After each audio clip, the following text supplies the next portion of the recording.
Hello guys, this is the Singapore guy here. Sorry, I'm having a bit of itchy throat. If you have followed my videos in the past, you might have realized that my wall has uh, um, all these new decorations made by my wife.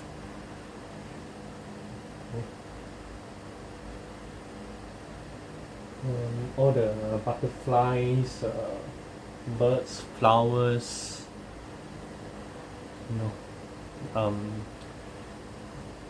She bought all these wall decorations and pasted it on the wall of our room. Not only this wall, the wall in front that the camera is not facing also has, you know, all the decorations like those sea animals like dolphins, those coral fishes, seahorse, turtles, you know, all these cute decorations that maybe uh, like young children and babies like. Okay, anyway, that is not my main topic. Let's go straight to the point. Today my main topic is about I'm talking about my latest and last update, if you know what I mean, about my job as a security officer. Alright, so I think just last month or 2 months ago, I made a video about update for my security job. So that time I was saying, no, I was told by my supervisor to sit inside the FCC office. Our security office is also known as the FCC office, and do access control duties as an interim SSO, short form for senior security officer, aka assistant supervisor, to be more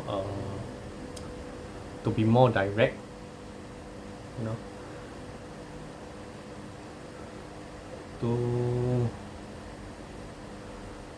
So I was told to fill the gap after an actual SSO left again,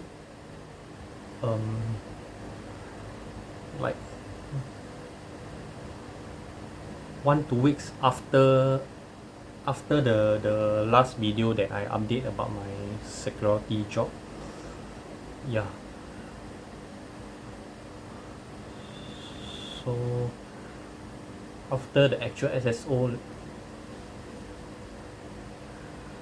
left,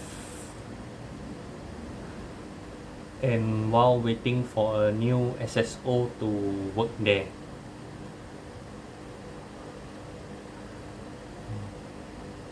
yeah, but while I was working as a covering SSO there, however, I wasn't being paid a SSO's salary. I was still being paid a SO, which is the short form for security officer, the basic security officer. Yeah, I was still being paid a SO's salary. My supervisor put me as a SSO despite knowing that I wasn't formally trained as a SO, and I don't know if, according to the security industry rules, could he or the management put me as a covering SSO. Anyway, I was not the first person that he placed as a covering SSO. Since um, since he my security officer told me to do it, I just had to do it. Some of my former colleagues whom he told to be covering SSO asked him or our security agency's operations manager for extra pay while they were working as covering SSO. But the operations manager, short form OM, would definitely tell them no, no extra pay. I never asked for extra pay, but I hope my supervisor or superiors would not expect me to perform as if I was an officially trained SSO. Yes, I might have gained some experience after working as a covering SSO for 2 to 3 months. There were a lot of things he taught me about SSO duties during that period, but most of the time, whenever I did a mistake, he would scold me in a very loud voice, or to put it directly, he would shout at me. Notice that I said the word mistake using a quotation manner because I would define mistake as knowing something is wrong but still doing it that way. But sometimes the mistake is something that my supervisor didn't teach me at all or didn't teach me properly, and he assumed that I knew how to do something the right way or the way that he wanted. So it was like he scolded or blamed me for a mistake which I couldn't accept was my fault. He, he was the kind of person that talked very fast and non-stop like that. So when he was scolding me and I was trying to explain to him, it was very difficult to stop his talking and make him listen to me. Like just few days ago, we had to isolate the fire alarm in 3 blocks in the morning as there were 2 contractors doing works that might trigger the fire alarm. So we had to isolate them. The first contractor finished work at around 4 p.m. but the other contractor was still working, so I waited until that contractor finished work at around 5:55 p.m. Then I informed the supervisor to normalize the fire alarm panels in all the blocks.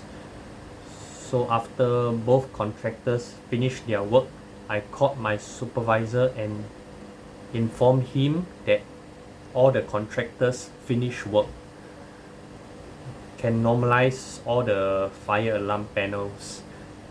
Then my supervisor asked me why I didn't inform him right away when the first contractor had finished work. I told him that although the first contractor had finished work early, but I thought that the other contractor was still working, so I had to wait until that contractor finish work, then I can inform him.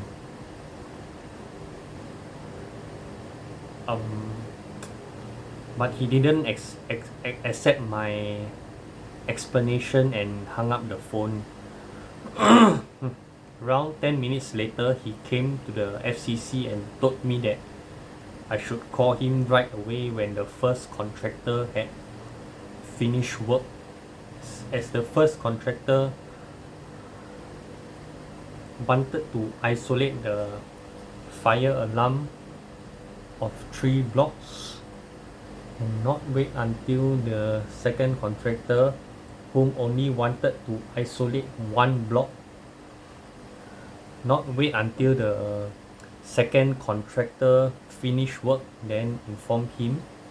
because it takes some time for him as one person alone to isolate just one block.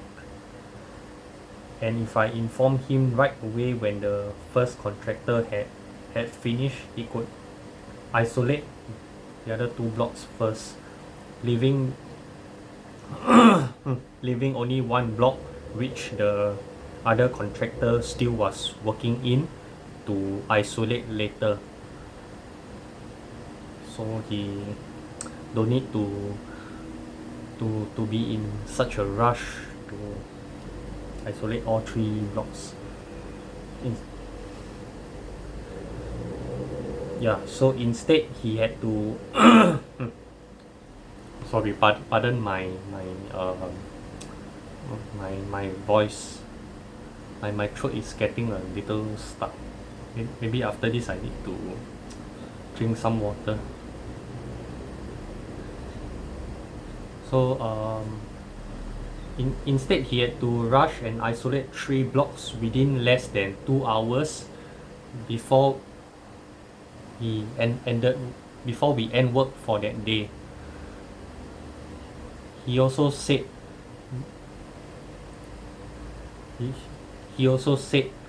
didn't I tell you to inform me immediately after the contractor finished work and left our place so I can go and isolate the fire alarm panels? Don't tell me you forget again. I couldn't try to explain any further because he was talking like a machine gun non-stop, blah, blah, blah, blah, blah, blah, you know, very fast. But in my mind I was thinking, did you ever tell me this before? I don't think so. I couldn't accept that sometimes he blamed me for mistakes that weren't my fault or weren't entirely my fault. Okay, so coming back to the main point, the last few days before I quit, before I quit, so I left my security job at the place very near my house. So the last few days before I quit, whenever he was scolding me, I don't know why, but it just triggered my anger to the point that I felt like scolding him back or arguing with him. I don't care. Even he want to sack me, it is fine with me. The last straw that broke the camel's back on my back was when he scolded me for not informing him to isolate the fire alarm panels for the first 2 blocks after the first contractor left. the situation that I was talking about just now. Yeah. So he finished scolding me about it. I went home thinking that I would still report to work as usual 2 days later because the next day was my off. But during my off day, I was keep thinking long and hard, and I decided not to continue to work there anymore. I called my OM operations manager and told him that I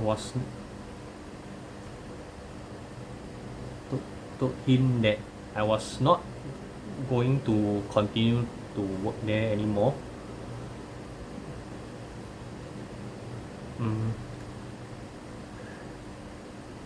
I didn't explain to him the reason why I want to quit. I was going to say about my supervisor, but what was the point in saying as I was no longer working there?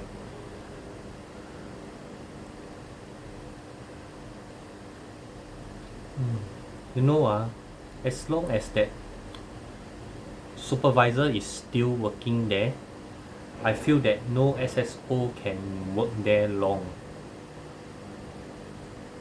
It is like a vicious cycle. The security company find a new SSO, the SSO go there to work. Another few weeks or maybe the most 1 or 2 months later, he or she cannot tahan or endure the supervisor, and he or she quit.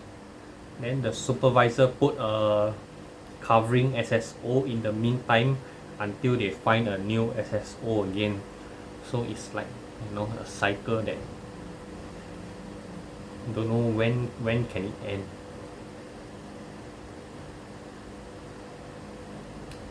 So it's like a never-ending cycle for the security company and the operations manager, unless the supervisor changes his attitude or temper, or they remove that supervisor and find a new one. Hopefully one that has, I shall say, a better temper. The supervisor has to realize that he himself has to change the way he talk to his officers, the way he teach them, and correct their mistakes.